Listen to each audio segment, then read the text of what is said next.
અમદાવાદના વ્યસ્ત વિસ્તારમાં આગની ઘટના સામે આવી છે। શિવરંજની બીઆરટીએસ સ્ટેશનમાં આગ લાગી। આગ લાગતા અફરાતફરી સર્જાઈ। આગને કાબૂમાં લેવાના ફાયર વિભાગના પ્રયાસો છે। આગ લાગવાનું કારણ જો કે હજુ સુધી સામે નથી આવ્યું। તો આપ જો શિવરંજની બસ સ્ટેશનમાં આગની ઘટના સામે આવી છે। દ્રશ્યો પણ આપ જોઈ રહ્યા છો કેવી રીતે શિવરંજની બસ સ્ટેશન પર અચાનકથી આગ ભભૂકી ઉઠી। અફરાતફરીનો માહોલ। बिजी एरिया कहवाय छे। बीआरटीएस बस अहींयाथी सतत धमधमती होय छे अने तेनी वच्चे अचानकथी आ आग लागी छे। हाल तो આગને બુઝાવવા માટે ફાયર બ્રિગેડ ઘટના સ્થળે પહોંચી છે અને આગને કાબૂમાં લઈ લેવામાં આવી છે। પણ આ આગ શા કારણે લાગી છે તે તપાસનો વિષય।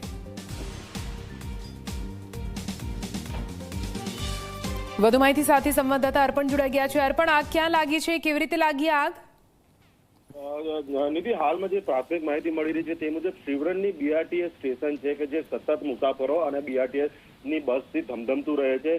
હાલ આગ લાગવાનું કારણ નથી, પરંતુ જે પ્રમાણે દ્રશ્યોમાં આપણે જોઈ શકીએ છીએ કે શિવરંજની તરફથી નહેરુનગર તરફ જવાનો જે બસ સ્ટેશનનો ભાગ છે તેના એક છેડે ઉપરની તરફ આગ લાગી છે। એટલે ફાયર બ્રિગેડની જે ટીમ છે તે સ્થળ ઉપર પહોંચી અને તેને કાબૂમાં લેવા માટેના પ્રયત્ન કરી રહી છે। ને હાલ કોઈ આખી આ ઘટનામાં કોઈને ઈજા નથી પહોંચી કે કોઈ જાનહાનિ નથી થઈ, પરંતુ ઘટના કઈ રીતે બની તે તપાસનો વિષય છે। બિલકુલ, આભાર પૂરી માહિતી માટે।